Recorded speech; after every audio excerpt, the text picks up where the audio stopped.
स्वयं के साथ ईमानदार बनो। एक समय की बात है, वीरगढ़ नाम का एक राज्य था। वहाँ का राजा बहुत अच्छा था, मगर राजा को एक बात का दुख था कि उसके कोई भी औलाद नहीं थी। वह चाहता था कि अब वह राज्य के अंदर किसी योग्य बच्चे को गोद ले, ताकि वह उसका उत्तराधिकारी बन सके और राज्य की बागडोर को सुचारू रूप से चला सके।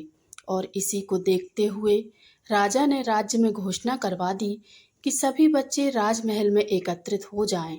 और ऐसा ही हुआ। राज्य के सारे बच्चे राजमहल में एकत्रित हो गए। राजा ने सभी बच्चों को पौधे लगाने के लिए अलग अलग प्रकार के बीज दिए और कहा कि अब हम 6 महीने बाद मिलेंगे और देखेंगे कि किसका पौधा सबसे अच्छा होगा। 1 माह बीत जाने के बाद भी एक बच्चा ऐसा था जिसके गमले में वह बीज अभी तक नहीं फूटा था, लेकिन वह रोज उसकी देखभाल करता था और रोज पौधे को पानी देता था। देखते ही देखते 3 महीने बीत गए। अब बच्चा परेशान हो गया।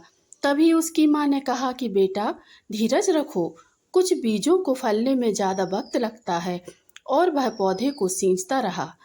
6 महीने हो गए।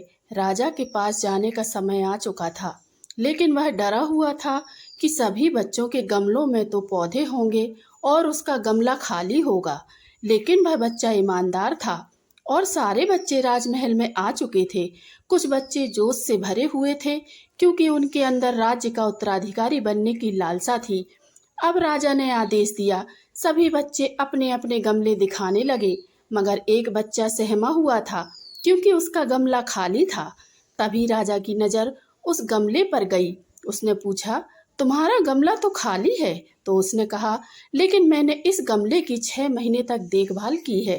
राजा उसकी ईमानदारी से खुश था कि उसका गमला खाली है, फिर भी वह हिम्मत करके यहाँ आ तो गया। सभी बच्चों के गमले देखने के बाद राजा ने उस बच्चे को सभी के सामने बुलाया। बच्चा डर गया और राजा ने वह गमला सभी को दिखाया। सभी बच्चे जोर से हंसने लगे। राजा ने कहा, शांत हो जाइए, इतने खुश मत होइए। आप सभी के पास जो पौधे हैं वो सब बंजर हैं। आप चाहे कितनी भी मेहनत कर ले, उनसे कुछ नहीं निकलेगा, क्योंकि असली बीज यही था।